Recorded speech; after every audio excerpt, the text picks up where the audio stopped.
Hey gang, welcome to the SpiderNerd.com podcast. I am your host and webmaster, Jonathan Weber, and here joining me today for the panel is the jackass known as Thomas Patterson.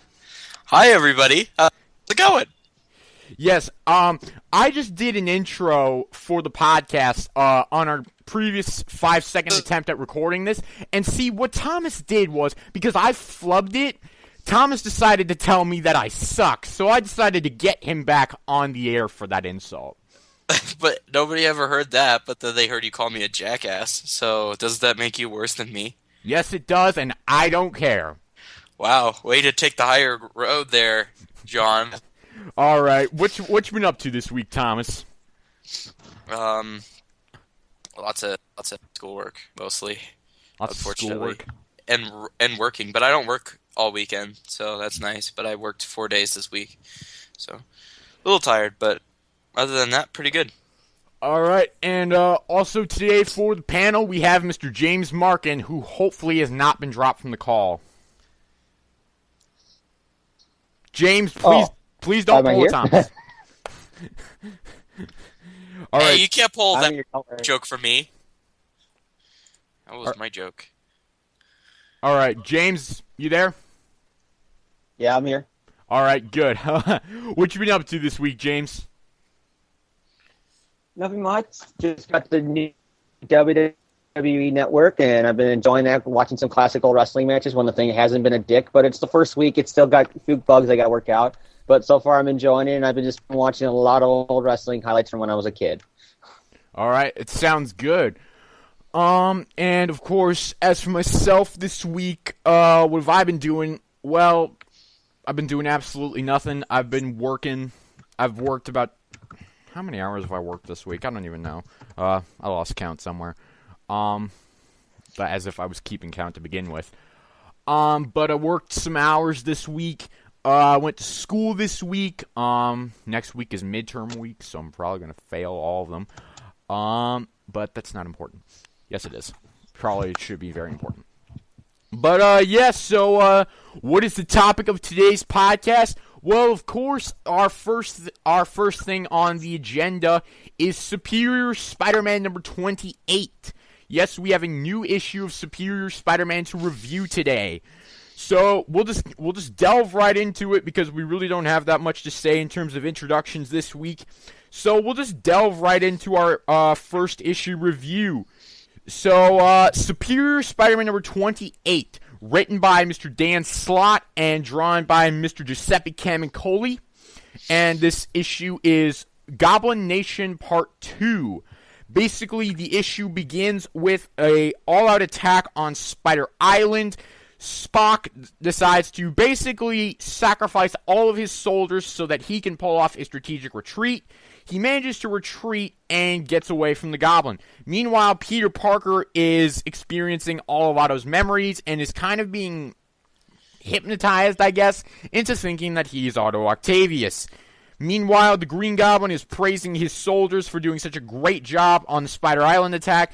Jonah Jameson debuts a new fleet of Goblin Slayers. Mary Jane and her new boyfriend, Pedro something, I don't remember his last name, they are attacked by goblins, and Mary Jane debuts web shooters that we've never seen before for a self-defense against the goblins.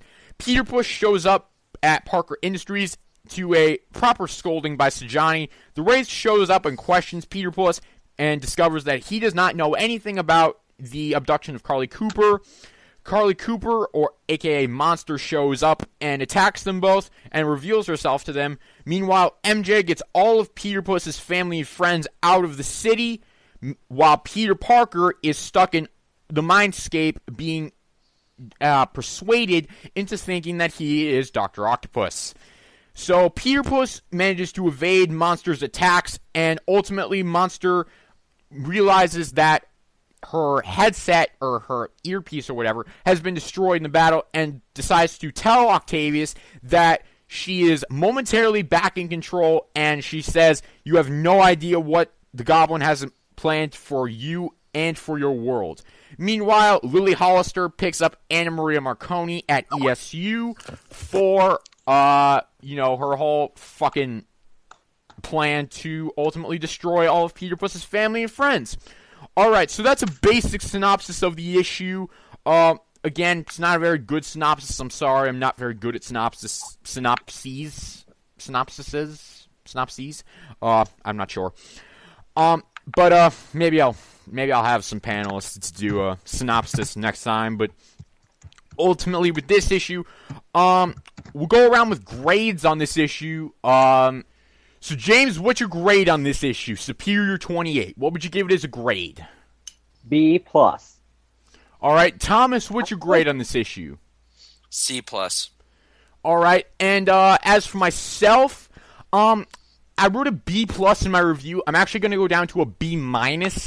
I was rereading the issue today, and I actually do have some problems with it. So I do unfortunately have to bring the grade down a bit. So I guess we'll start breaking down the issue here. We start the issue with a fairly solid attack. Wow, my voice just cracked there. But we start with a fairly solid attack on Spider Island. Not very long, but overall I felt it was drawn well, written well, and I ultimately just liked it. So we'll start. We'll go around with the panel. Thomas, thoughts on the Spider Island attack? Well, the art is definitely good. Obviously, I don't really have much to say about it. The action's good. It's a relatively well-written sequence. I don't really have much to say about it besides that. It's just, a really good way to just kind of tie into to the ending of the last issue. So I thought it was pretty good in general on that part. All right, James, thoughts on the Spider Island attack sequence? I thought it was pretty good. It's really cool, that they begin right where the last issue left off. It wasn't like, sometimes where comic books do it and you go to the next issue and it's like they touch upon the explosion and stuff like one-line dialogue. At least they're showing the attack and how bad it was and how he escaped. I thought it was pretty good.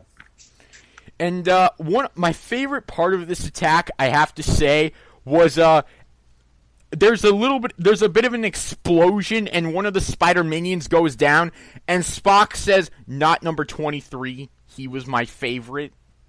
I absolutely loved that line. I thought it was a good inclusion of humor in this scene.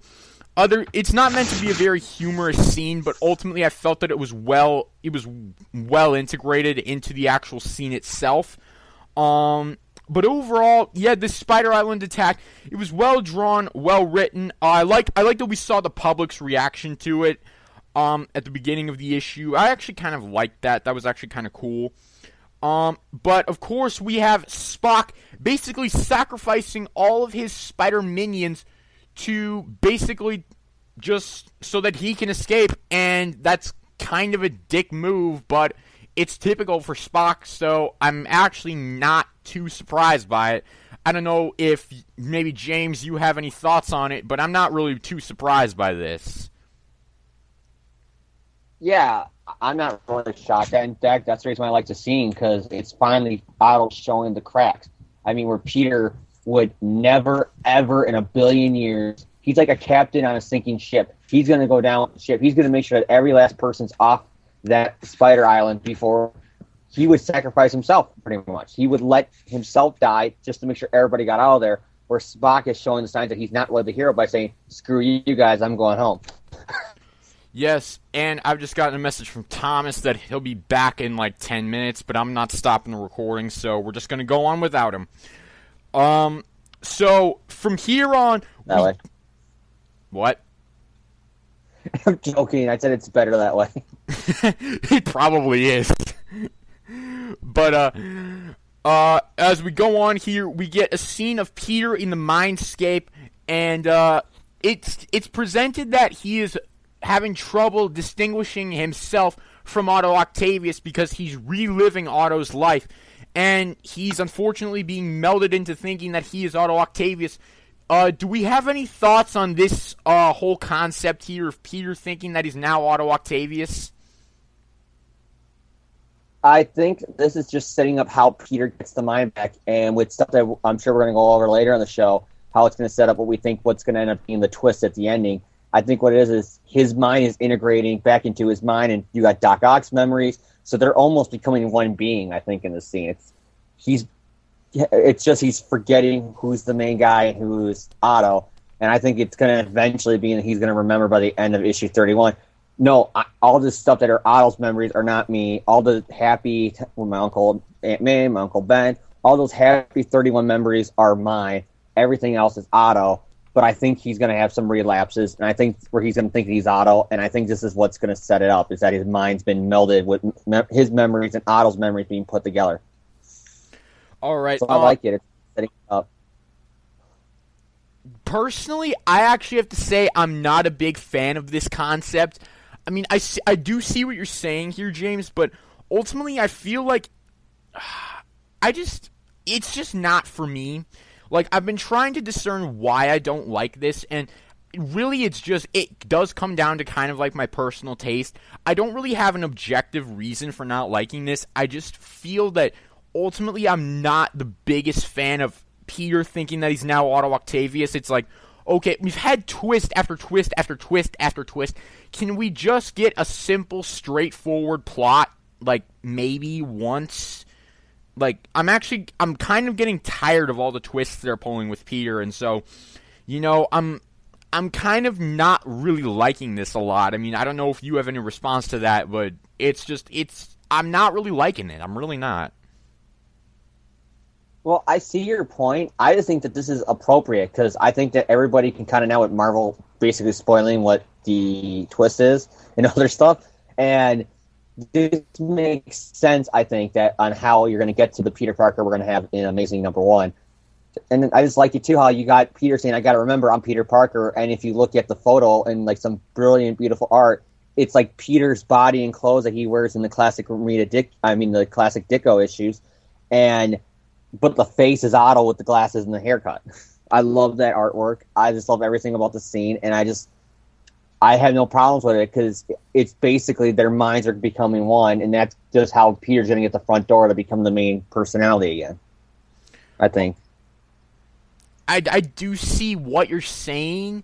I can't get behind this plot. I really can't. It's just like, I really just want to see Peter. It's like, I know that this is Spider-Man, and it's all about, one of the main things with Spider-Man is that he's always struggling. He always has to be beat up all the time, put to the test. But it's just like, I'm just getting sick of all these twists. It's just like, can we just get back to it, please?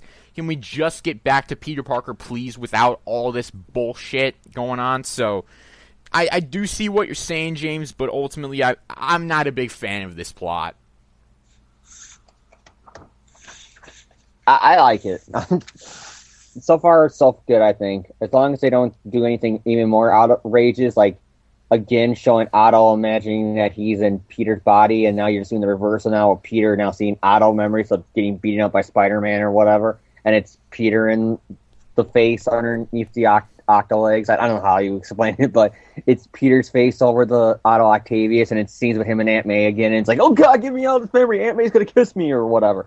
As long as they don't go that far with it, I'm okay with it. They already kind of did that with Amazing 699. I know, but knowing how they've been writing these kind of moments, I wouldn't be surprised if they do it again.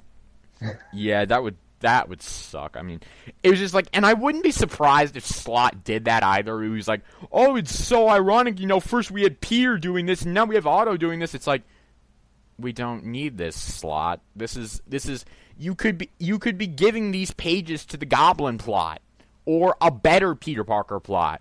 You don't need to be pissing us off with this. So, I mean, I really could see Dan Slott doing that. And not to insult Dan Slott or anything. It's just I see kind of a staple here where ultimately I think Dan Slott would do something like that. I really do.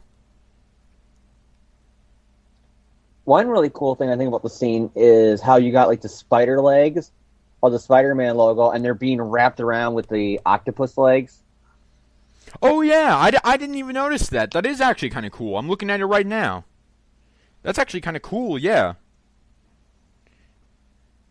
Because I think that's, supposed to be symbolic of how their minds are becoming one. That you got the spider legs and the wrapped around the octopus legs. I did not even notice that. Well, I mean, like, I noticed the spider thing, but I didn't notice the octopus arms. Wow, that's actually kind of cool. I did Yeah, I not got know. the issue in my hands right now, and I'm looking at it, and it's just really good art. I have it pulled up on my iPad right now. I have the actual paper issue, but it's across the room. I have it pulled up on my iPad, and I think it's cool. I really do like that. Thanks for pointing that out. But as we move, any final thoughts actually on the Peter Parker plot at this point in the issue? I like it as long as he doesn't go even more overboard with Peter seeing Otto's memories with his face on it or whatever it is. I'm okay. All right. And as we move along here, we get J. Jonah Jameson revealing his Goblin Slayers. Do we have any thoughts on this that we haven't stated already? I don't. It's just like, okay, these are clearly Spider Slayers. We all know what this is going to entail. Oh, wait a second. I just remembered I'm rereading the panel, and there's another reason why I like it. I just couldn't put my finger on it. It shows the parallels of how, similar to what JMS said about the second Spider-Man movie, Otto and Peter are literally two sides of the same coin. It's just one got powers and became a superhero, the other got powers and then went bad. Because you do see those kind of parallels where Otto's got beat up by the bully, he had the smothering mother type, like Aunt May for Peter. And it's just showing how literally their lives are almost the exact same person almost in a lot of ways. It's just Otto went bad when he got his leg, where Peter went good with the spider bite. That is true to a point. I do disagree with that somewhat, but I also agree with it in other ways. First off, Peter was, I know you didn't say this was a similarity, but of course Peter had a very accepting home life, whereas Otto didn't really have that great of a home life because he was smothered. He was either smothered or beaten. And those are two things that are not the best to have for a child. And then, of course, obviously the bullies at school and everything. But the one big similarity between them is that neither of them was ever taken seriously. They were both picked on, laughed at all their lives. And now they're both big in, Peter's a successful scientist, whereas Otto is one of the biggest criminal masterminds of all time. And so, yes, I do see how they are kind of two sides of the same coin, but they do have their differences. They do have differences that kind of contradict that statement, but ultimately that is true to an extent. Well, I got a sense of the only real difference between the two of them is Otto had an abusive father where Peter had Uncle Ben. Like, if it would have been flip-flop almost, Otto would probably turn out a better man because he would have learned power and responsibility. He wouldn't have had a dad who beat him every 5 seconds for being a nerd. Well, I mean, you could make that argument, but, I mean, anyone with someone like Uncle Ben is probably going to turn out better than someone with an abusive father. It's like, because when you have an abusive, I mean, I don't have an abusive father, thankfully, but, from what I've heard, people who have abusive fathers tend to resent their life more. And I'm not trying to speak for anyone, who does. If you do, I feel my heart goes out to you. But, really, I'll just say this. Anyone with a father figure like Uncle Ben is probably going to turn out better than someone with a father figure like Torbert Octavius, or whatever his name is. But, shit. So, really, we really have no other thoughts on the Goblin Slayer plot. These are Spider Slayers. We know they're Spider Slayers, and really, nothing big is. Because the complaint I have with the scene is basically the exact same thing I had last week. Is that's like if somebody if I ever get married, and heaven forbid, I'm knocking on wood right now because I don't want that to ever happen. Somebody killed my wife. That's like me going around pretending to be him to get somebody else I don't like. I just can't condone that. It's your wife. Who died from these things? Why would you use them then to get Spider-Man? You do something else to get him. Don't do the thing that gave you heartache. That is a very good point that I think a lot of people overlook. Yet these things killed Marla Jameson, I think that was her name. But these things killed his wife. So why is he going back to them? I'm not sure, but you know what? We just kind of have to roll with it. I think Slot's whole intention here is to just kind of harken back to the lead Ditko, Lee Ramita days, and that is an honorable intention, but there is a glaring flaw in that. So ultimately, it's a good plot, but it's a bad plot at the same time.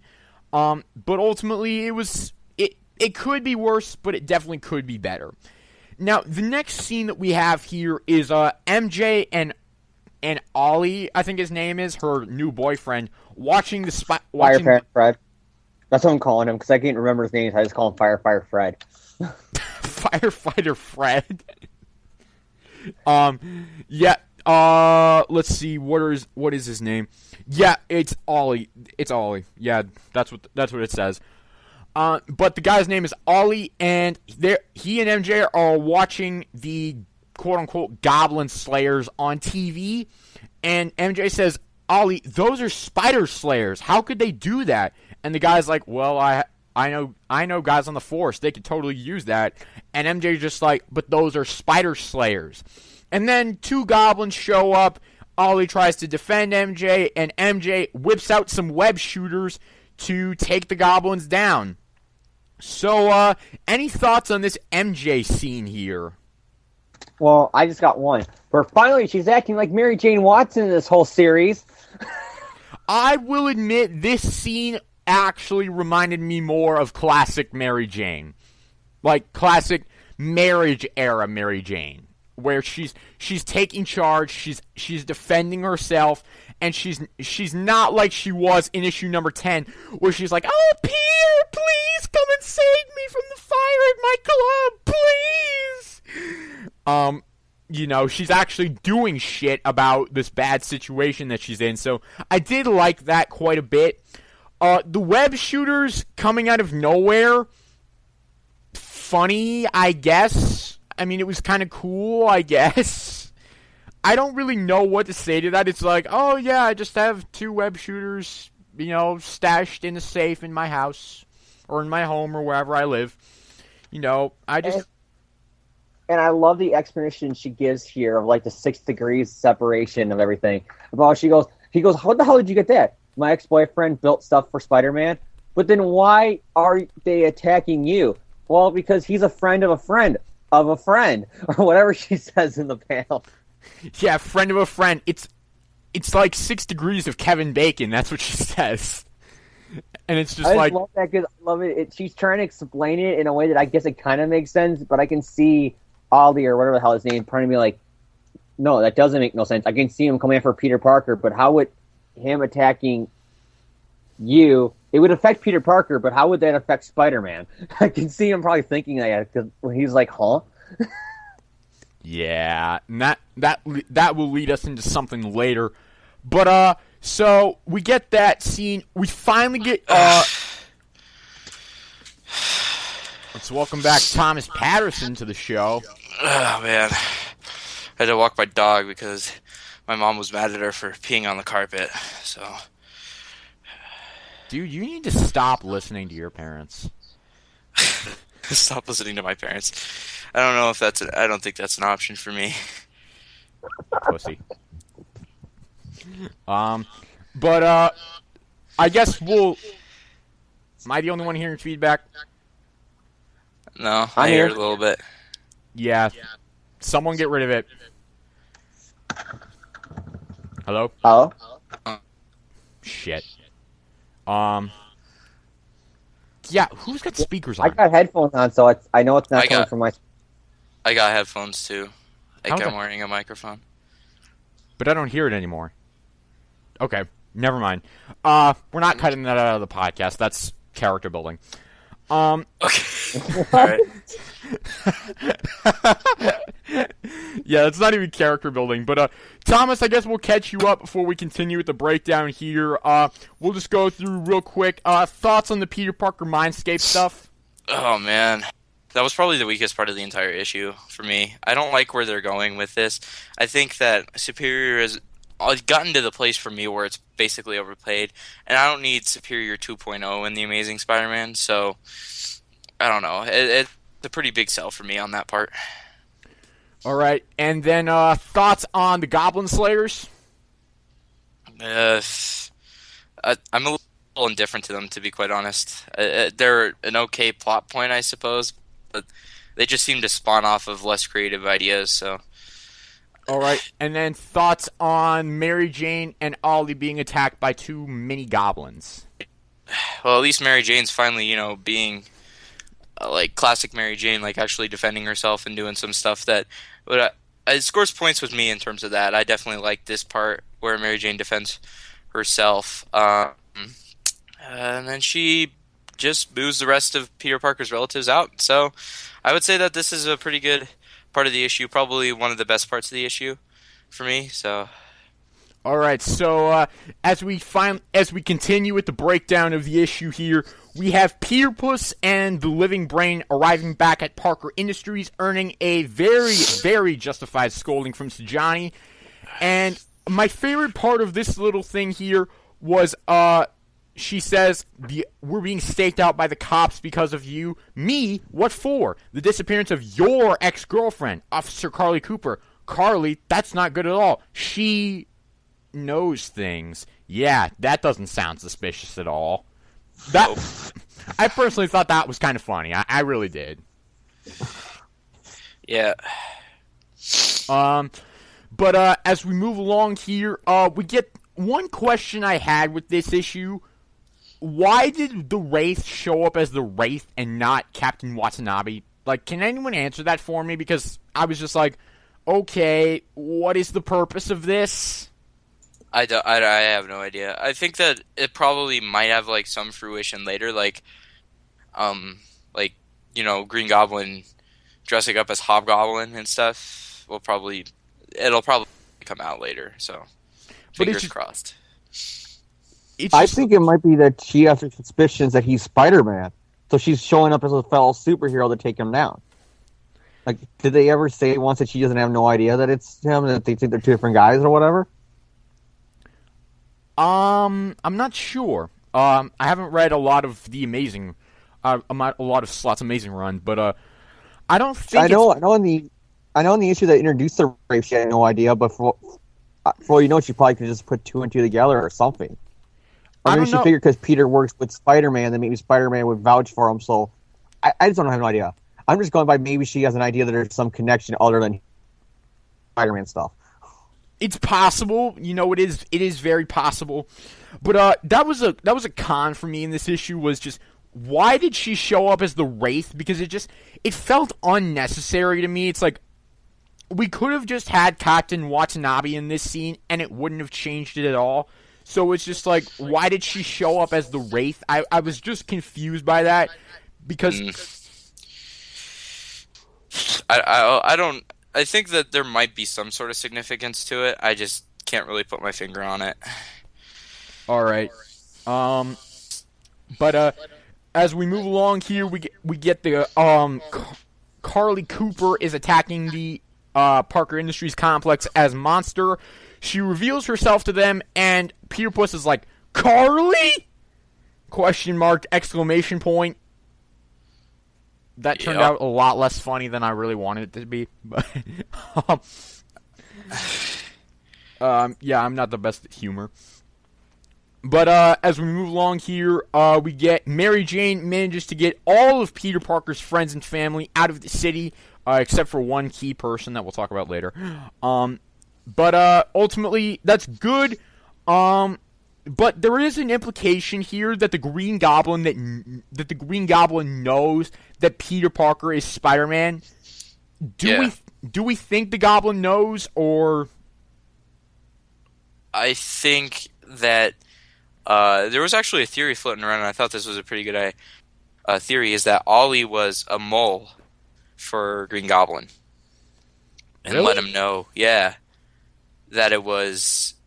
and let him know where Mary Jane was doing so that they could take one of Peter Parker's most relevant people now to his life, Anna Maria. And so I definitely thought that this was a case of the Goblin actually knowing that Peter Parker is behind the mask now, and on top of that, Otto is inside of his head. it's possible. I've never thought of Ollie as being a mole per se. I guess that is a possibility, but I really don't know. So we'll just have to see. But we get once again another scene of Peter in the Mindscape, and he says, "I am Dr. Octopus." Thoughts? Boo. Alright. See, we actually did think that this was probably going to be coming. I remember James saying that this was probably going to be the case with Peter basically having like Otto in his own mindscape, except it's stepped up to a whole nother level of complete suckiness. So that sucks. But do we think this is going to be resolved by Amazing #1, or do we think... What do we think here? I'm thinking that it might be resolved. It sounds like some plot point that might actually go away with the beginning of the Amazing Spider-Man #1, but I'm not absolutely sure. I don't think it is. I think you're going to have moments where he might have like a Vietnam veteran flashbacks to, the war. There'll be moments where he'll flash back thinking he's Otto, and then he has to snap out of it and remember, no, I'm not Otto, I'm Peter. I really hope not. That would suck ass. I'm sorry, but it would. I can see, like, in the first issue, he's classic Spider-Man, joking around, web swinging at the bad guy, and then he starts to get really, really violent with him, and right when he's about to beat the guy to death, he stops and he realizes, what am I doing? This is what Otto would do. What the hell's going on here? That'd just be like a parallel of Superior Spider-Man, where it's just like, oh, Otto's about to beat the crap out of this guy, but then Peter Parker steps in. Well, I think it's just kind of like he said. I think basically Dan Slott's whole marketing for these issues is basically, this is going to piss you off. So I think that was the whole point of it. Yeah. His marketing's been that since Brand New Day. That's how Marvel, literally, ever since One More Day promised people, this is going to be the Spider storyline that pisses you off. They've been doing that every goddamn time now because they can't top that. Okay. Apparently James is quite passionate. Well, that's true. I'm getting sick and tired of every goddamn Spider-Man solicit over the last 5 years being, this is going to really make you mad in the most controversial Spider-Man storyline yet. And then 1 month later, this will get you so mad in the most controversial storyline yet.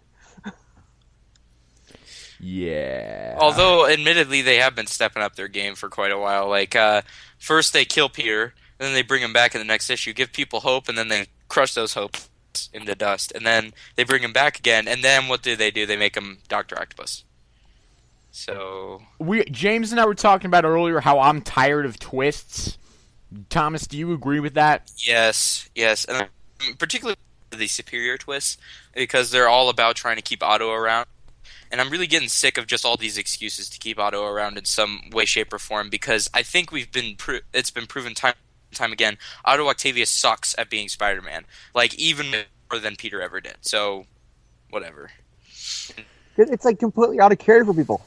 I remember when Watanabe's first covering the Spider-Man incident, and she brings up the fact that, Spider-Man killed this guy, and the cops were like, well, technically, we didn't see him actually do it, so we don't know for sure. Any other goddamn time in a Spider-Man comic book, they'll try to get him for a murder when he wasn't even in the city at that time. That was painful to read. Well, we didn't see him do it, so we don't know, so bye. That the cover-up to the massacre murder was painful. It was so bad. I know. It just feels like every other time that there was something like that happened, like Gwen Stacy's death, and he even said he implicated himself. He said Spider-Man killed Gwen Stacy and all that other stuff. Like, they were ready to arrest him right there, and then you have this Superior guy, and he's like, yeah, I killed him, and everyone basically knows, it's public knowledge. Oh, we didn't. It's okay. What? What? And after the death of Norman Osborn at the end of 122, the beginning of 123, the opening page, J. Jonah Jameson saying Spider-Man's a murderer, he killed Norman Osborn. And for the next however many issues, Spider-Man is wanted by the cops for the death of Norman Osborn. And yet, here he kills Massacre, and they do nothing about it? They don't care. Even though Norman Jonah Osborn was ready was... to kill the key in the city for that murder. Yeah, exactly. And then he, takes off Scorpion's jaw. Oh, that's okay. Fine. Blinds the Vulture. Yeah. No, that's okay. That's fine. Yeah. So everything that you ever said about him turned out to be true, and you're gonna just go with it? Anyway, I've had a lot of problems with characterization overall with this entire storyline, so... Well, guys, don't you get the irony of that? Because we, the fans, we know he's a menace, but Jonah thinks he's a hero? Because the reverse is we normally know he's a hero, and Jonah thinks he's the menace? Get it? I'm being ironic. Yeah, here's my middle finger. I find it funny that, a lot of people, defend that kind of behavior from Dan Slott, because, I can understand that he's angry about, professional work, but, if you look at Mark Webb's Twitter, he's constantly attacked for, I hope, when he posts stuff about The Amazing Spider-Man 2, I hope it doesn't suck like the first one. Does he respond to those people? No. There's a certain level of professionality with him, whereas Dan Slott would be like, well, I don't suck. Yeah. But, moving off of the Mindscape scene, we get basically Monster attacking Parker Industries. And what does Peter Puss initiate in order to stop Monster? Mechanical tentacles? Really? It's just like facepalm. Yeah. I took that as he's losing it. That's why I liked it so much. It's that this issue with him letting his minions die, and now with these legs, it's finally coming ahead that he is not Peter Parker. He's Otto Octavius. He is not Spider-Man. He is Dr. Octopus. No matter what he does, no matter how hard he tries, he can't stop being who he is. See, I kind of agree with that, but this moment just made me facepalm so much. It was just like... I think it's actually a better moment than you're making it out to be. I actually think that it is a monumental moment, just demonstrating that Otto could never truly be the hero that Peter was, and that Otto would always basically be relegated to becoming his own self again. And this just demonstrates that he's basically put all his cards on the table and says, "I am Otto Octavius, and I'm going to take you guys down."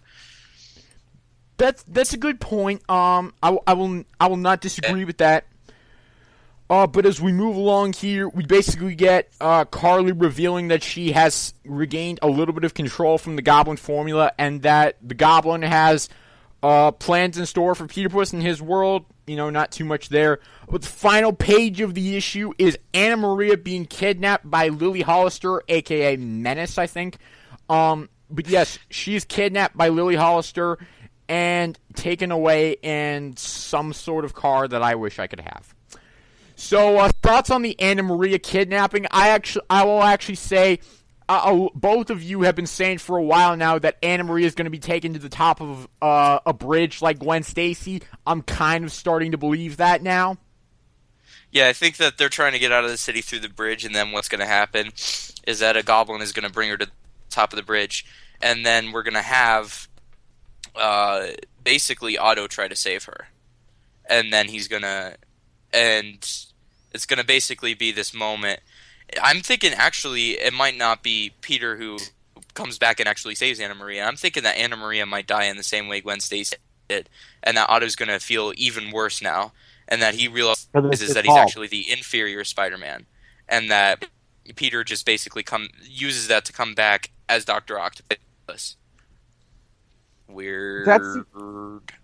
I agree with you, Thomas, because that's the only way it can make sense.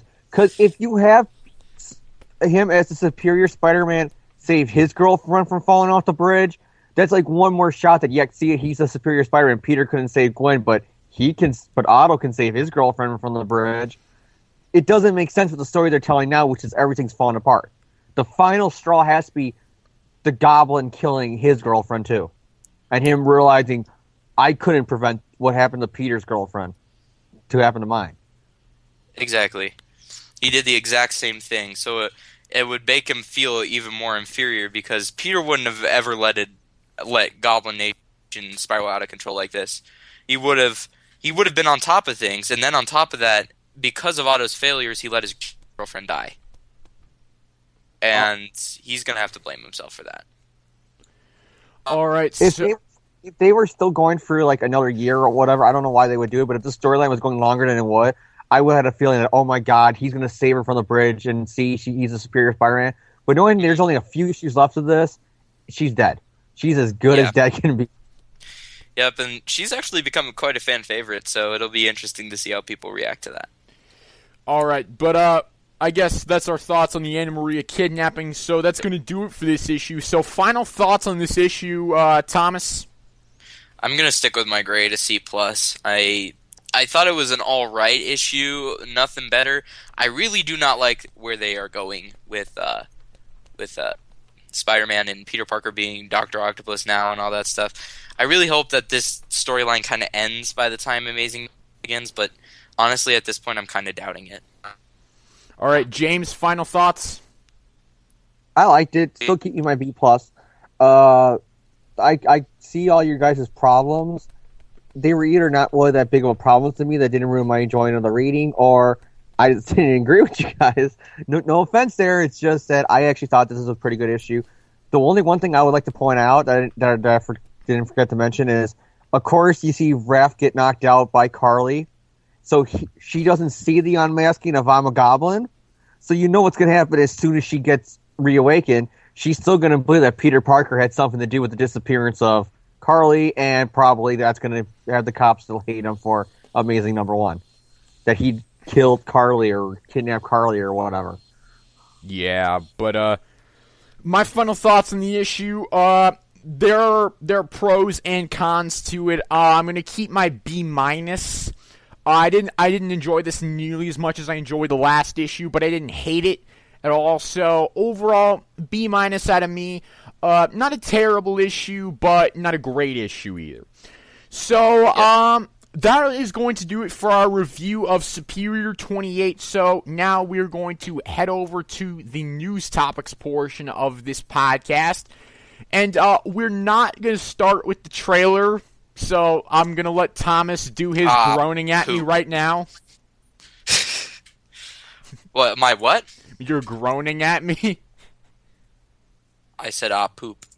Yeah, but we're not going to start with the trailer. We're going to leave that for last.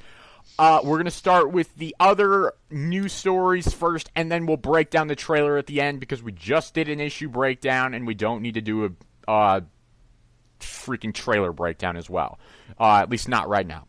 So our first news topic of the day is that the Spectacular Spider-Man animated series is getting a Blu-ray release. Courtesy of Amazon, we have official confirmation that the series will be released on Blu-ray. The set includes both seasons of the show and is priced at about $41 and something cents. I can't remember the cents. But will we be picking this set up? James, we'll start with you. Are you going to pick up this set? Hell yeah. I love Spectacular Spider-Man. Yes, Spectacular Spider-Man is probably... I've heard a lot of people say that it's the best Spider-Man animated series. I don't necessarily agree. I think the 90s series is actually better than it. But I will say that had it gone on longer, it probably would take the title of best animated series from me. So, James, you're definitely going to be picking this up. Yeah, I love Spectacular Spider-Man, like I said. It's not my personal favorite Spider-Man cartoon like you. I agree with the 90s cartoon. But this is like a very, very close second, almost neck and neck with it as my favorite. And I will just laugh so hard if this set sells a bajillion copies, because that will make Marvel even feel even more worse if they made the worst decision for canceling it in favor of Ultimate. Probably. Well, it sells great. In Marvel's defense, they had to cancel it because of rights issues and stuff, so... Yeah, Sony owned everything, like all the character designs and everything related with the show. What Marvel would have to do is, even though they'd retain the animated rights, they'd have to pay Sony Animation to keep making it. on Yes. top of it. So they really couldn't do anything with the show after they got the animation rights back. So It's just sucks that they got the animation rights back. That's the only thing. so that's a good segue. Thomas, you going to be picking this setup? I don't really know. And in my defense, I really love the Spectacular Spider-Man series. It's actually my favorite animated series. The only thing is, I already have like most of the episodes on disc, so I don't know if I'd want to pick up the Blu-ray version necessarily. I might at some point, but since I already have the episodes on disc, most of them anyway, I'll probably just stick with those. See, I'm going to pick this up because it's like Spectacular Spider-Man in HD. Who doesn't want that? That's true. That's true. Standing on the west, fighting crime, spinning. Sorry, I got theme songs stuck in my head. I just like to start cartoons. Yeah, but that's a great theme song too. I actually really like it. Not better than the 90s one, but still a solid theme song. But as for me, I'm definitely going to pick this up. I know I'm actually surprised to hear Thomas say that he might not, because I know how big of a fan he is of this series. But I'm definitely going to pick this up. It's coming out April 22nd, I think. And I already have mine on pre-order, so I'm definitely picking it up. So ultimately, I don't think we have a bad thing to say about this news story. It's great. It's absolutely fantastic that Spectacular is getting released on Blu-ray. And the only negative thing about this is that it took them like 5 years after the cancellation to release a Blu-ray set of it. And the fact that it's canceled in the first place. Yeah, but Because it ends on a I really want them to like see if they can just do like direct to DVD releases for this, like continuations, just like little movies. I would love if this to sells see them well, do I that. can see them doing that. If it sells well, I can see them doing season 3 as an exclusive, direct to video release special or whatever. and just make like 3 episodes be one movie or something. Exactly. Just kind of do that. Yeah. Yeah, I because would the love to plan see for that happen. season 3, I forgot who said it. I think it was one of the people who wrote for the show. Hobgoblin? But the plan for season 3 had Hobgoblin, it had Carnage, it had all these really cool ideas. I believe I even heard a Clone Saga being thrown in that they wanted to do. That they had designs already for Ben Reilly and everything to do maybe a Clone Saga couple-parter or something like that. So it was really sad that they couldn't ever do this stuff. Yeah, I totally agree.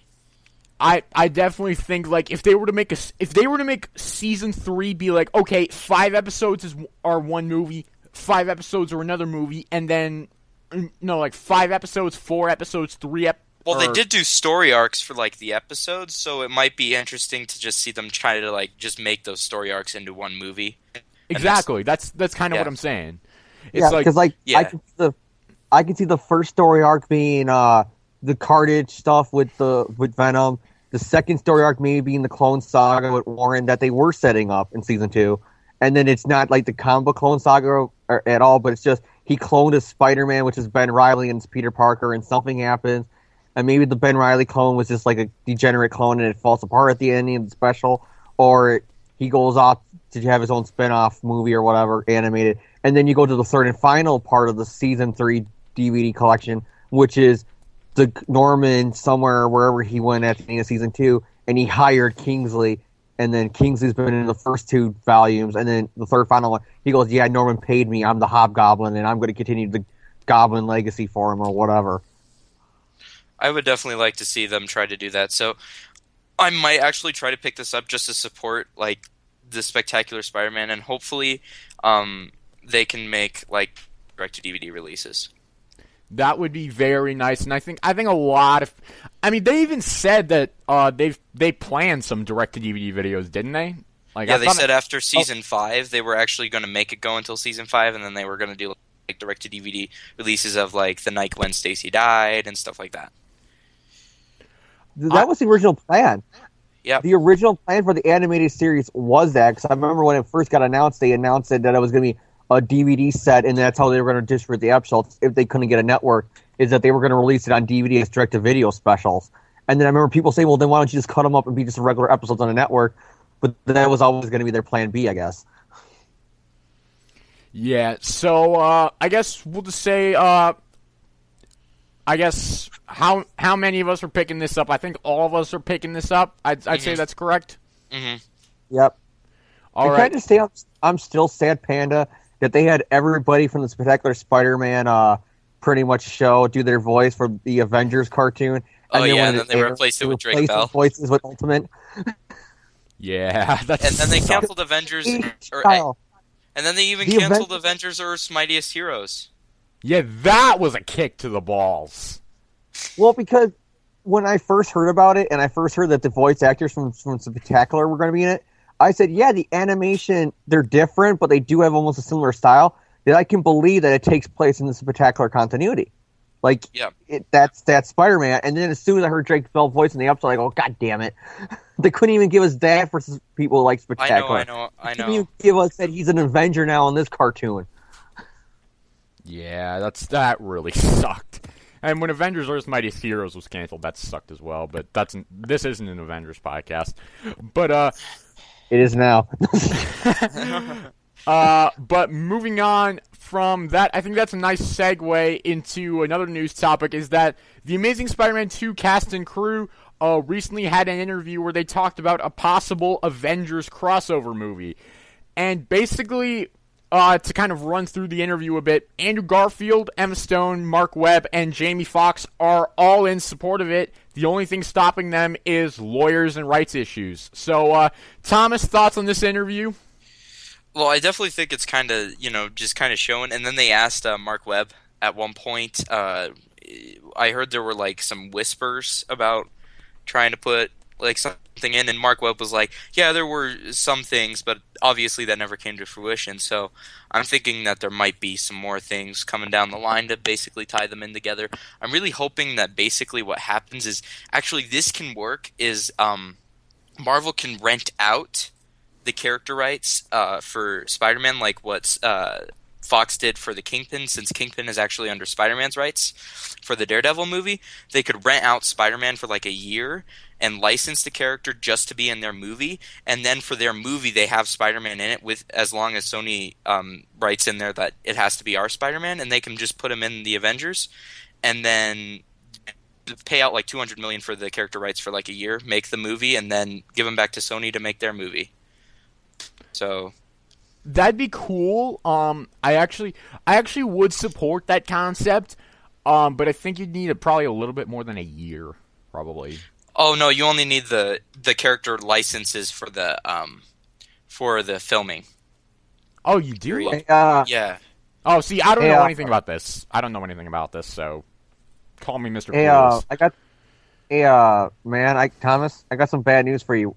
Speaking of Spectacular, there's a reason why Kingpin was never in that cartoon and they replaced him with Tombstone. That's because his rights weren't with Sony and Spider-Man. No. There's actually an interview with Aviera that says that they have him, that they were only on rented out to Fox. I can tell you that right now. All right, can you put the interview in the chat window? Yeah, I can find it. Hold on. All right, because I'm actually with James on this one, because it's why, if they had the Kingpin, why didn't they use him in Spectacular? But here it is, right here. All right, but I heard that one of the people who were writing the show, they were asked why wasn't it Kingpin, and they go, oh yeah, well, yeah. That's because they said that they thought it was with Fox, but they're actually not. It actually wasn't. It's with Sony. They were on rent to Fox, but I can't remember how long they were. They were probably on rent to Fox until the rights for Daredevil reverted back to Marvel and Kingpin went back to Spider-Man.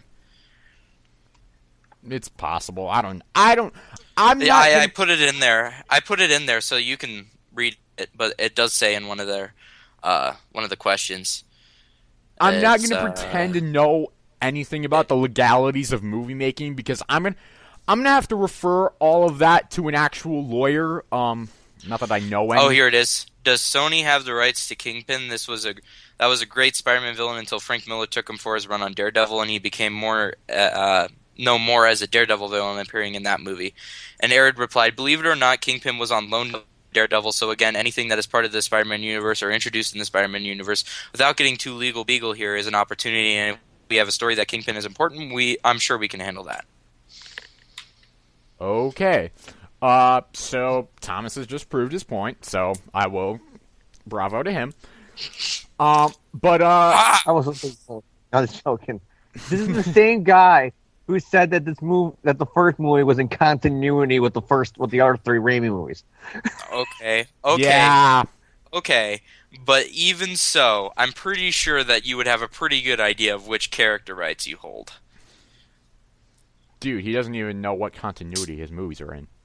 So, even so, you would probably know that it was. This is one of the things that always confuses me about movies is that there's a lot of things the fans want to see, and with the legal rights with the Marvel movies, why wouldn't these two studios? And it's not just them. I mean, years for even horror movies, where if the movie rights but the monsters rights are with some other company, I never got why they can't just all sit down together in a room, discuss a 50-50 split of the profits. You get 50% here, and then you get this much internationally. We get so much here domestically and this much internationally, and then you both make a ton of money because you got the heroes in the movie. I think the thing is with Disney is that they're thinking that they're already making $1.5 billion per Avengers movie. So what's going to be adding Spider-Man to that? Like, is it going to really add that Spider-Man. much? Yeah. No, I'm just saying. Do they think it's going to add that much? It might not. I'm just saying that the whole team up concept probably doesn't work if you add Spider-Man to the extra characters that you have. So I think that that's going to be an issue. But renting out the rights, or even just have Sony distribute it, like instead of Disney distributing it like they usually do, make a deal with like what they did with Hulk, and just have Sony distribute the movie that Spider-Man appears in, and have them distribute the movie and get the money from the distribution, and then have Marvel just take all the money that is actual box office intake and other stuff that doesn't have to do with distributing the film. All right, but basically, I gotta say, to kind of parlay a point that was made a little bit earlier, I love the fact that my favorite part of this interview was that Andrew Garfield basically at one point said, you know, I would really like to just say screw all of the legalities, just let us do it. I was just like, yes, Andrew Garfield for the win. Yeah. Screw the law. Yeah, exactly. These are both these franchises right now, the Marvel movies and the Spider movies, you know, kind of differently because of continuities and studios and whatever. They're two of the highest grossing movie franchises there is right now. So I don't see why Disney with the Avengers rights wouldn't be happy without having Spider-Man in because of the money he'll bring in. And I can definitely not see Sony being upset that their version of Spider-Man is with the Marvel movie people.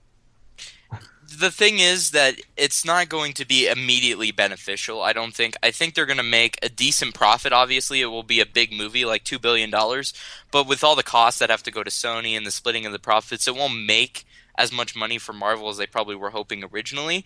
But what will happen is it'll actually do a boost for both. Like, people who saw the Avengers and they see Spider-Man in the Avengers, they're going to go see the Spider-Man movies, which means Sony receives a boost through the Spider-Man movie franchise, which also means that Marvel receives a boost in their merchandising for the Spider-Man stuff that they own all the time. And then on top of that, the Marvel movies receive a boost from all the Spider-Man fans that don't watch the Avengers movies because they think they're stupid. So, And well, another thing that I think could be good is you don't got to necessarily have them in the movie, but if you have like maybe one of the writers or directors or producers of one of the Avengers movies, if they just come out and say, yes, the Spider-Man from the Sony movies is in this continuity. We just don't see him because he's off doing whatever Spider-Man adventures he has going on at the time in his life. He's not going to be there, just like he's not there in the comics for every Avengers storyline. He didn't join the Avengers until like 5 decades into the team. It's like that here in real life, still the young rookie up and comer. That's why you're not seeing him. These are the Avengers with their mission. He's out doing Spider-Man stuff. But yes, the Sony Andrew Garfield Spider-Man is in this world. We assume he is the same Spider-Man that's in this world. and I think most people, I think most of the general audience already assumes that he's in the. I assumed. I just always said that that the reason why you don't see Stark Tower is because it wasn't built yet. That Spider-Man actually takes place maybe like a year before Avengers or something like that.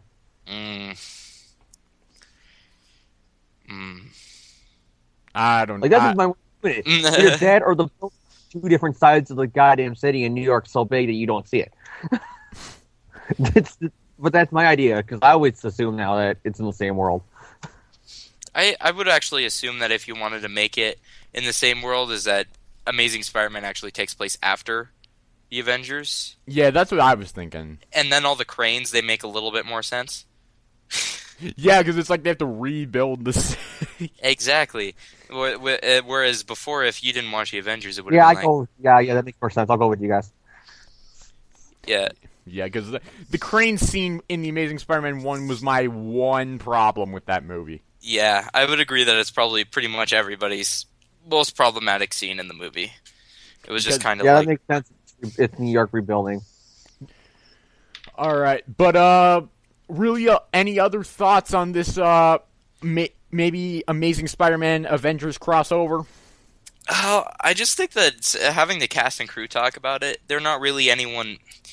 I don't really feel like I feel kind of mean saying this. They're not really that important in that kind of process. They can't really hold anything over that. Like Hugh Jackman said that he wanted to be in the Avengers. Is that happening? No. I'm just saying that I don't think it's as important to interview these people about it as it is to interview like the executives, like Kevin Feige or something like that.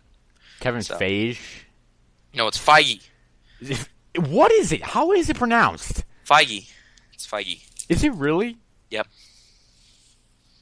Okay, that's okay. And Avi Arad. Avi Arad, dude. Oh, okay. Well, you know that one better than I do. It's Avi Arad. Okay, fine. You know that one better than I do, and I know Kevin Feige. Okay.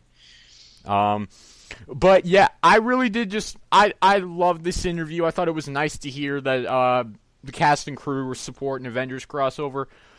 It reinforced the idea that Andrew Garfield is such a massive fan of Spider-Man.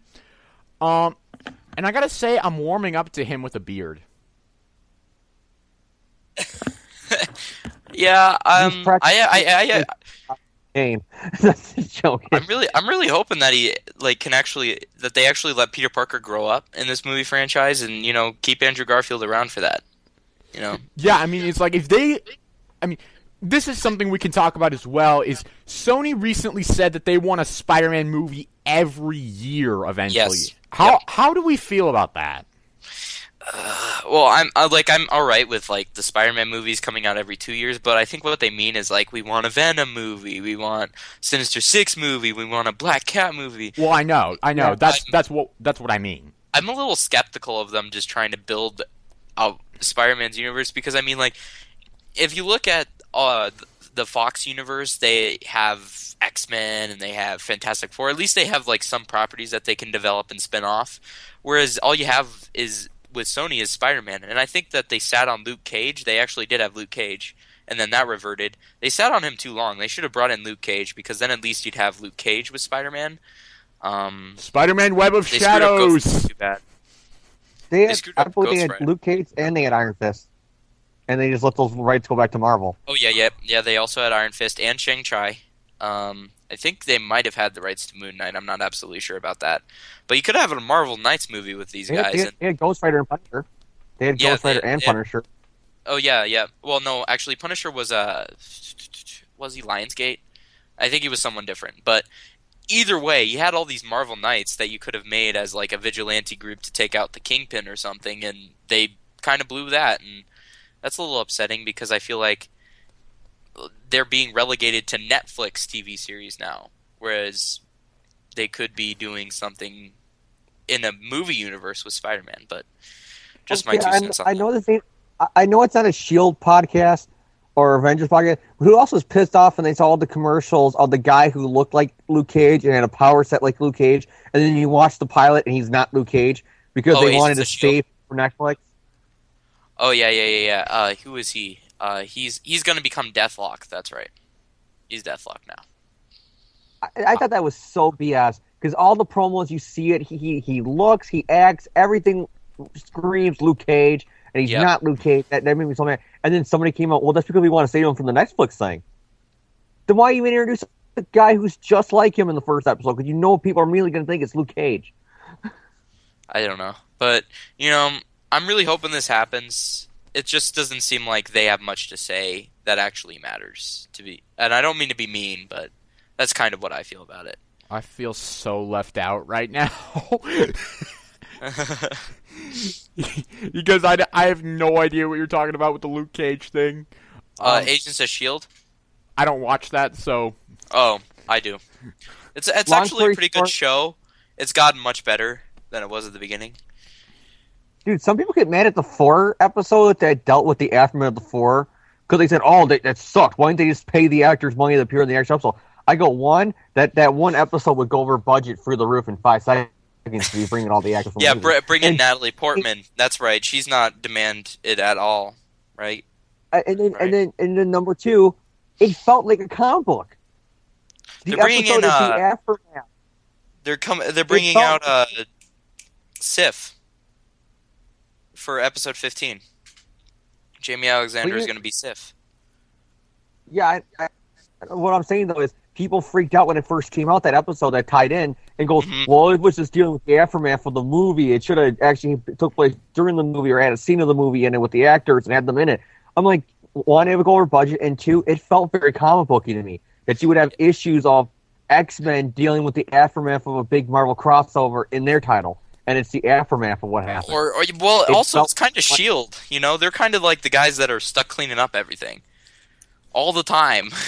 yeah. Like, you always ask yourself, like, think about what happened in The Amazing Spider-Man. Oh, look at all that destruction that happened. Who's gonna pay for that? Shield. My moped's under there, man. Who's gonna pay for that? Sorry, Transformers reference. Yep. Yeah, it's never is a good time for a Transformers reference. Never, but Avengers is always good. Yeah, Avengers is always good. But final thoughts on the Avengers Amazing Spider-Man crossover? Crossing my fingers. You know, if it happens, I'll die happy.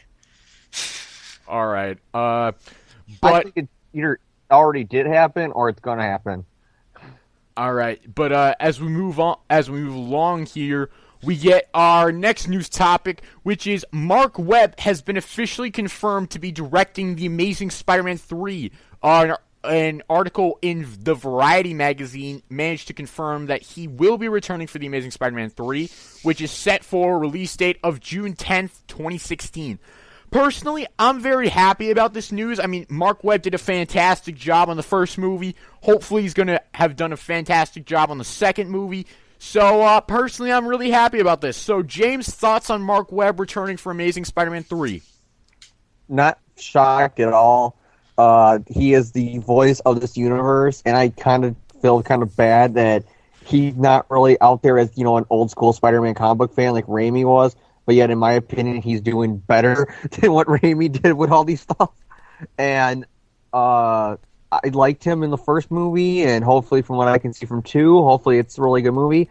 So 3 should follow on that trend, hopefully, if it's good, as long as he doesn't go overboard and go all Dark Knight by making more of a him movie than it is about the character that he's making a movie about. And that's all I can say is I'm not really shocked that he's coming back because he's a good director with the first 2, and why wouldn't you want to bring back the same person so that way you have the same voice and continuity and narrative instead of bringing in a whole new guy who want to bring in their ideas. All right, Thomas, thoughts on Mark Webb returning? Well, I think you could take this as two things, one negative and one positive. I'll start with the positive. I think that it's really good that Sony has so much faith in him that they're willing to bring him back so early in the development process for The Amazing Spider-Man 3. Already just confirmed him. That is great. That shows that they have really good confidence in The Amazing Spider-Man 2, because let's remember that after The Amazing Spider-Man, Mark Webb wasn't sure he was going to come back for The Amazing Spider-Man 2. So this shows really good confidence on Sony's part that they think that Mark Webb was up to the job. On the other hand, the only real good threequel that I can think of, the only real good third movie in a trilogy is Iron Man 3. And that was directed by someone completely different than Jon Favreau. And so I think that I'm going to go against Jake's point here, is that Jake? Who the hell is Jake? I spaced out on your name. I'm sorry there for a second, but Oh my god, James. Dude, on the new episode of Power Rangers, the Black Ranger name is Jake, and the teacher kept on calling him James. My name is James, and you just call me Jake. I'm so sorry, but I mean, I'm going to go against James's point here for a second, that it's not good to have someone new come in here and take over ideas, because I feel like it gives the whole freshness to it, is that, like, you can't have a fresh first movie, I don't think, but you can have a really fresh second movie, and this allows him to exercise the creative talents that he has. And then by the third movie, I think you're kind of burned out, quite honestly. So I think it's good to have some fresh face in there to, bring in some new ideas that work well, that keep the story fresh, instead of rehashing the old material, which directors tend to do. They have a specific style, and they tend to make the movies the way that they feel comfortable doing. So you're mixed on this? I'm mixed on this. I really hope it ends up well. He's also directing a spy thriller or something in this time, so I'm worried about that as well, how dedicated he can be to both projects. So I don't know. When does that spy thriller thing come out? Nobody knows. It hasn't come up with a release date yet. It'll probably be after this. It'll probably be after. It'll probably start like after Amazing Spider-Man 3 stops filming. Probably, but I'm just a little skeptical about how well this third movie is going to turn out. Isn't the plan for 4 movies now, of this continuity or whatever it is? Yeah, but he doesn't know what's going on with Amazing Spider-Man 4. We think Amazing Spider-Man 4 is going to be like a 10 years later kind of thing. Oof. Which, I'll be quite honest, Andrew Garfield could pull off, because, if there's one thing I have to say about Andrew Garfield in the Amazing Spider-Man 2 trailers, he definitely has aged. And that's not, I'm not bashing him, it's just, obviously that's a natural thing, people age, but it's just, you can tell Garfield's aged.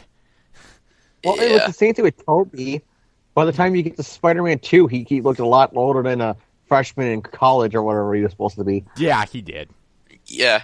Well, I think that this movie's also going to have a few time jumps like we saw him during wintertime and stuff, so I think we'll have some time jumps here. I'm really hoping it's not like a 10 years later thing. I prefer it when he's like in his, when he's in teenager to mid-20s. I don't like it when Spider-Man gets too much older than that, but they could always surprise me, so I'm not too worried about The Amazing Spider-Man 4, because I think that that'll be the start of a new trilogy, probably with a new director at that point, but we'll see. All right, so final thoughts on Mark Webb returning. Anybody? Meh. All right. So I guess that leads us into our final news topic of the day, which I know Thomas has been itching to talk about this whole time. Woo! Which is, we got yet another new trailer for The Amazing Spider-Man 2. I almost called it The Amazing Spider-Man 1. Good thing I caught myself there. Yeah, we get a trailer 2 years later. But Amazing Spider-Man 2 trailer number whatever. I called it trailer number 5 on the website. I don't even know if that's right anymore. Well, if you're counting, the trailer number 3, that was just a bunch of rehashed old footage that was shown in front of the Lego movie, then yeah, you'd be right. I guess I'll be counting that then. But we got yet another new trailer. It was released on Monday morning, before I even woke up, so I actually woke up to a new trailer, which is kind of cool. But overall, I guess we'll just start with our general thoughts on it. So, Thomas, I know since you have more to say on this than anyone probably, what are your general thoughts on this new trailer? Sony. Why are you doing this? Okay, I am so happy to see new footage from The Amazing Spider-Man 2, but at the same time, I don't want to go into the movie thinking I've already seen it. So I'm getting really kind of irritated on just how much they're kind of releasing it. Like what you said, it's like trailer number 5 already, and then they had a lot of those trailers were like 3.5 minutes, and this one's 3 minutes and 5 seconds. These are long trailers that show off a lot, and they also don't they show off more of the final battle than they should. They keep teasing Gwen Stacy's death, making us more certain that she's gonna die. I'm a little skeptical of how they're marketing this. I think that it's a good marketing job for most general audience people, but I'm getting sick of seeing a whole bunch of Amazing Spider-Man 2 footage. All right, so James, general thoughts on this trailer? I don't really kind of agree with him, because in a lot of ways, yeah, there's new shots in here, but it's in a lot of ways it's the same trailer we have always seen. You got the Times Square scene, you got the scene of him web swinging in the beginning, you got the Aunt May stuff with the laundry sheriff and all that, chimney stuff they've been showing lately. So there is new stuff in there, but in a lot of ways, it's not too much new stuff. They're showing a lot of the same stuff again. All right. My general thoughts on this trailer, I'm actually leaning more towards Thomas's side. I've said this, I don't know if I've said this in public before, but I've said it internally in my head. But I'm actually really getting sick of all these trailers, because it's like, how many, like, I think we've had 3 out of the past 4 weeks we've had a new trailer to talk about. And it's just like, and maybe we've had one every week for the whole month of February. We probably did. But it's just like, we've had so much new footage throughout the month of February, and it's now March 1st. Happy March, everybody. But, throughout the month of February, we had so much new footage, and it was just like, we don't need all of this. I don't want to go into the movie feeling like I've seen it already. So it's just like, ultimately, I'm actually really getting sick of all these trailers, but you know what? It does show off some new footage. I'm not going to be completely negative towards this trailer. I'm just negative towards the fact that they're releasing so much. But I guess to start the breakdown here of the trailer, we get a shot of Spider-Man jumping off of a building and web swinging around the city, which is laid over by radio reports of how, oh, Spider-Man's so great, he saved a dozen lives and all that stuff. My thoughts on this scene, I have to say, the CG here, honestly, I think this is the weakest CG I've seen so far. Yeah, it definitely looks really good, and I actually think that this is the opening shot probably to the Spider-Man part right after the plane scene is him running and just, the kind of radio broadcast playing over and stuff like that. It's just him swinging through the city, and then you notice Rhino and stuff like that kind of stuff going on, and then he misses his graduation and all that other stuff. So I think that's how the movie's probably going to start out. All right, I got a question for you guys. Do you think that Rhino is just going to be a villain in the beginning that he takes out in the first 5 minutes? Or do you think that he's going to be brought into the final fight? I don't think he's going to be in the final fight. I don't think he's going to be in the final fight. I think what's going to happen is they're probably going to have him being taken out early on, and then that brings in Max Dillon, and Max Dillon becomes Electro and all that other stuff. And then following Electro, Spider-Man has to fight Rhino again when he's actually in the Rhino suit. And then he has to fight Electro, and then he has to fight Electro again at the power plant with Green Goblin. I really don't think Rhino is going to be that big a part of this movie. I mean, we've heard so many times that he's only in a few scenes. I'd probably count on him being in a little bit more than just the beginning, but he's not going to be in it that much. Well, he's in the robot suit. We've seen that for sure. Yeah. So that's another scene. Yeah. Those are 2 separate scenes. So I think it's that fight and then the giant robot fight, and then that's it. All right, but what if they just do it like they're little short scenes though, like you guys are saying? Like he gets him here, and then for some reason he escapes, and he gets the Rhino suits from some way, and then it's on one more scene, like in a montage of what's been going on. Like it's like a time skip, and you get a montage. What if one of the montages is just him in the Rhino suit and doing stuff and Peter webbing him up? Would you be kind of pissed if that's all it is? Fans would be pissed. I sincerely doubt that that's probably where they're going to be going, to be quite honest. I doubt that too, but fans would rage on the internet over that. But I guess we can move along here. We get shots of Spider-Man swinging around, saving Max Dillon. And again, nothing original there. And then you have the logos pass through, and then you have Max Dillon basically saying that the city worships him in the creepy Electro voice. Worships you. You wanted to be the hero, now you've got to pay the price. I have to say, I'm really liking Electro's voice in this film. Yep. Really liking it. I have to agree with that. I think this is probably the best trailer that we've gotten for the movie. I'm just kind of getting sick of how many we've gotten. I think that this is probably the best one that we've gotten, though. Oh, see, I disagree. I think the Enemies Unite sizzle is still the best trailer, but... the problem is, I don't really feel like it flows well as a trailer. Well, no one cares what you think. Whatever, trailer sheriff. But we get that shot. Really, there's not a lot of new footage in this trailer, but there is there is new footage. Him high-fiving the fireman? Yeah, there is footage that's actually somewhat important. I mean, the next big shot we get is a little bit of elaboration on the whole Parker under surveillance thing, and Harry says, "My father, he spent more time watching you than me," and Peter's like, "Why?" And Harry's like, "Isn't that the question of the day?" Yeah, I like That's that kind of classic dynamic. Harry. That is totally That's Harry. classic Harry. Yes, it is. That is totally. It's like you don't really see them as friends for being friends for a long time, but they still found a way to get the whole Osborn spent more time in thinking of Peter as more of a son. Yeah, exactly. Yeah, I definitely feel like Harry, they well, totally and nailed Harry. that. Well, how do we get in it? Well, Jealousy even though concept. Peter and Harry, even though Peter and Harry haven't seen each other for years, Harry just found out that the reason why his dad, in his dying days, is not even talking to him then is because his dad's so focused on Peter and his family for the last few years. That's a good theory. That absolutely makes sense. But as we move along, again, there's not too much new stuff.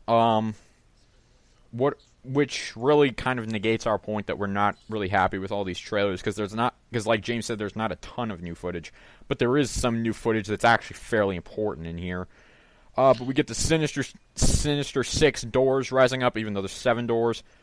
Harry saying we literally can change the world. And there's one shot in here that I want to get your guys' thoughts on. It looks like a black ninja. Does anyone here know what I'm talking about? Oh yeah, with when it's going through the zapping of Electro, kind of, yeah. Is that a fucking ninja or something? No. It's Electro. I have a theory about this. I think after Max Dillon gets dumped into the electric vat or whatever, I think they assume he's dead. So what they do is they wrap him up and they put him in the little facility that like a morgue. And then what he does is he wakes up and he's like looking at himself as like he burns away the white stuff that's all around him and it turns black, and because of the electricity flowing through him now. Okay. That's possible. I'm not going to say you're right or wrong because I haven't seen the movie yet, but it's possible. Looks like burned, and it's the blue glow starting to come on him. It looks like he's looking at his it might actually be his skin. Because I'm literally freeze framing that right now, and that's what it looks like. It looks like he just has this big black burnt charred skin, and it's starting to glow blue. He's looking at his hand as it's starting to glow. That could be it. I think that's actually a more relatable theory. I think that's more of a. It is. I'm paused right now. The hand's starting to glow. The eyes are glowing, and there's like little patches on his head or forehead that are popping up glowing. I got a freeze frame exactly right on it. That's what it is. He's burnt, and now it's the lightning's turning his skin blue. All right, but we move along. We get the Times Square scene again. This is going to be a really short breakdown because there's not a lot to talk about. We get the whole Yo Sparkles thing again. Not really big, but then we get the line from Electro of "You want to know how powerful I am?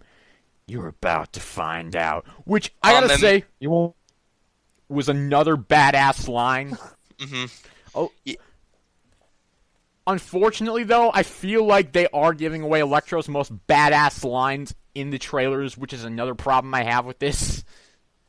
Yeah, I would agree with that. But then you go a little bit further and you see that Electro kind of shoots at him.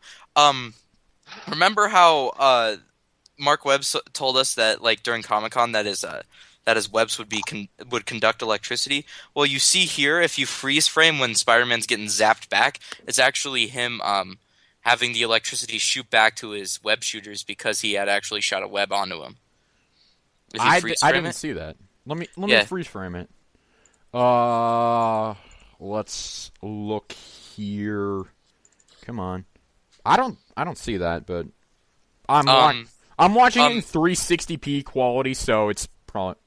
I'm not watching it in HD. I'm watching it in HD, and you can see that he's like has a line out, and then the electricity's flowing onto that line and to him through his web. So I think that that's going to be like part of the reason he gets webbed, like shot back. So it's possible. It is possible. But as we move along, oh shit! I didn't pause the trailer. Now it's like 30 seconds ahead. So I gotta find where we were again. Then we get the catching the car scene once again. Nothing new there. When enemies unite, Spider-Man dodging the Goblin, Electro charging up, all that shit. Oh, his eye opening. Yeah. That's creepy. Yep. There it is. His eye is opening. Yes, because that's a big part of the movie. But yes, then we see the Goblin flying into somewhere. I'm assuming that's the power plant. It's the clock tower. Yeah, the clock tower, power plant, whatever. In there. Yep. Yeah, the clock tower and power plant or whatever.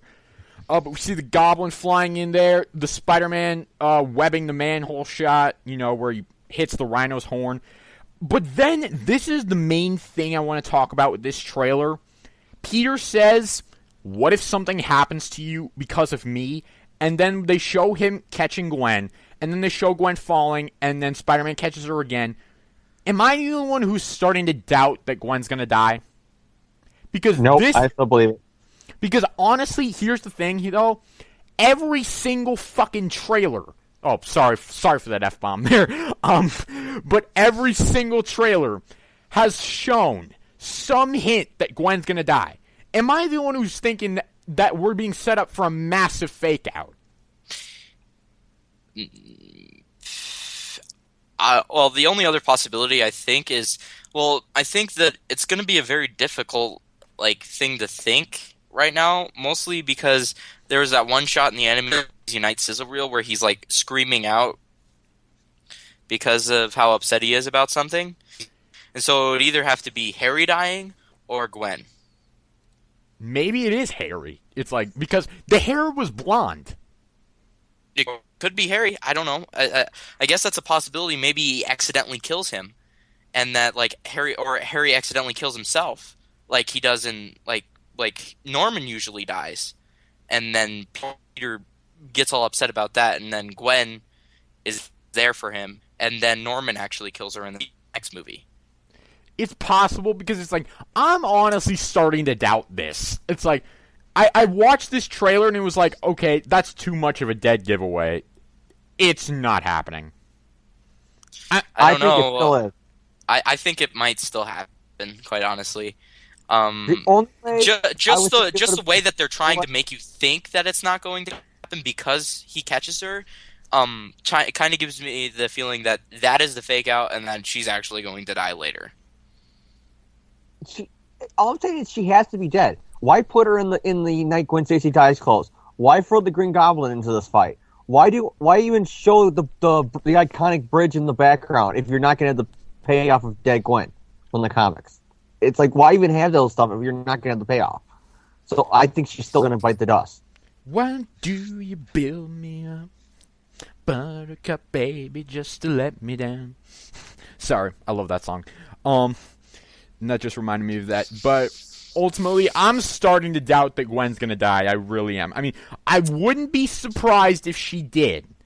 Oh, but no. Absolutely. If she doesn't, I reserve the right to say I told you so. Well, I'm starting to get that kind of feeling, too, that she might not bite dust in this movie, but I'm thinking that more likely than not. All right. But as we move along, once again, we get... this is bigger than you, Peter. And then my favorite shot in this whole trailer, Electro in the air, doing a 360 and shooting at Spider-Man. I don't know if you guys know what I'm talking about, but that was awesome. Yeah, he does a 360 and then he shoots the electricity out. Yeah, that's awesome. I love that shot. That was clearly from the power plant flight. But yeah, that was awesome. I absolutely loved it. Yep. But as we move along, really we don't get anything new. We get Spider-Man webbing Gwen's hand to the car, and that's really it. So, final thoughts on this new trailer, James? It's good. I liked it. Thomas? Best trailer I think I've seen so far for this film. Flowed better than the Enemy Night trailer, which was just kind of like a mix of a whole bunch of things that just didn't really fit well in the timeline together, whereas this one worked really well. I liked it. I thought it was the best trailer. I think that I'm super excited to see this movie, even though they keep releasing a whole bunch of footage for it.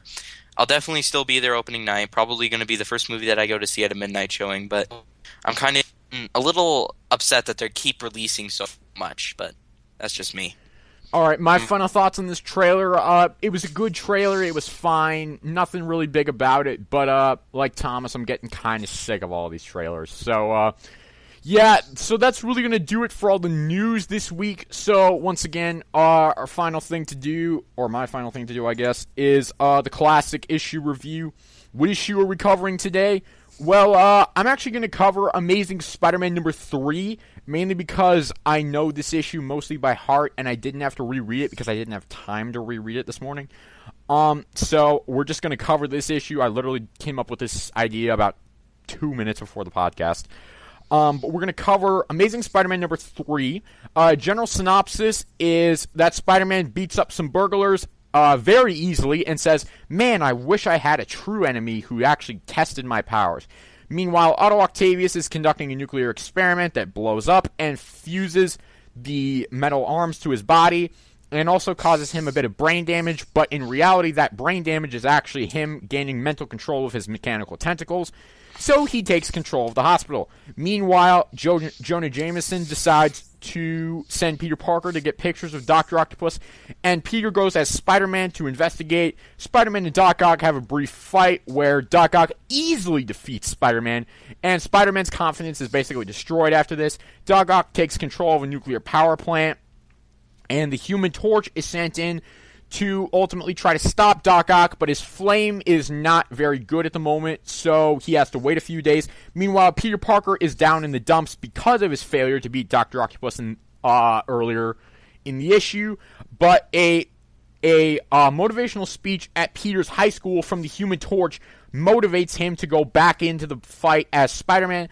So Spider-Man confronts Dr. Octopus at the nuclear power plant, and after a bit of chemical romance, I guess I could say, Spider-Man manages to defeat Doc Ock by melding two of his tentacles together and then punching him in the face. And that's basically this issue. So, what did I think of this issue? What grade would I give it? I'd give it an A-. I really did like this issue. My only real con of the issue would be the way Dr. Octopus was defeated. I mean, it's like after he was built up as such a threat, I didn't feel his defeat was satisfying enough. But overall, it was a fine issue. I liked Spider-Man doubting himself and him learning that, you know what, you don't win everything, you can't win them all, and that even the Fantastic Four have defeats, but the main thing is they always get back up and they fight once more. I really liked that. It ultimately felt like Johnny Storm had a place in the issue, so ultimately I didn't have a problem with him being in the issue. Doc Ock was a good villain. You know, obviously he'd become one of Spider-Man's arch nemesis. And overall, I felt this was a strong introduction issue for him. I felt that he was made up as a definite threat. And he was probably Spider-Man's arch nemesis at the time of this issue. Excuse me. And he probably would be until the night Gwen Stacy died. He's probably be considered Spider-Man's arch nemesis. If the Green Goblin wasn't already. It's probably going to be a case of he was considered Spider-Man's arch nemesis until the night Gwen Stacy died, when the Green Goblin became his arch nemesis. But overall, I liked the issue. The art was gorgeous. Of course, it's classic Ditko art. I love Ditko's art. It's absolutely amazing. The action sequences, fairly solid, fairly strong. And overall, I like this issue. So, Thomas, have you read this issue? I haven't read the issue, but I have a basic understanding of it. All That's right, pretty any much thoughts it. on it? Oh, I thought that it was a. I think it's kind of an anticlimactic kind of end. The fact that Spider was able to get beaten by Dr. Octavius, and it was relatively actually easy to take him down in the end. It doesn't seem like it was as much of a threat as he built him up to be, specifically since it was the first villain to actually really defeat Peter. So, I feel like they probably could have built up the final battle a little bit, like made it a little bit harder or something. But it was a pretty good issue, from what I've heard. It's, one of those classic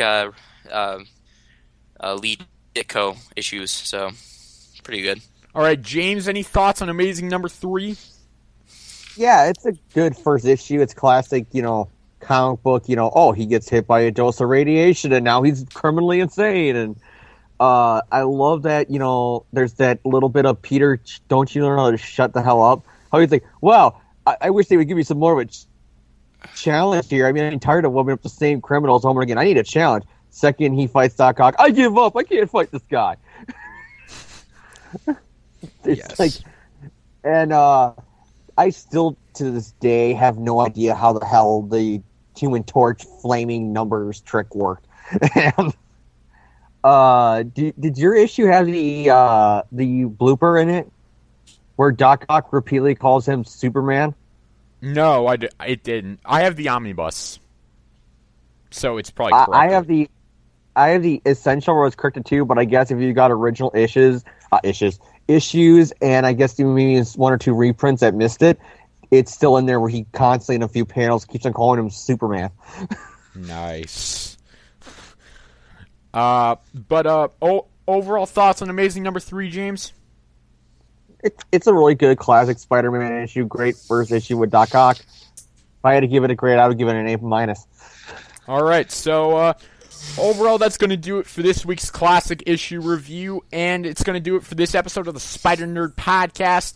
So, James, final words for the listeners before we sign off?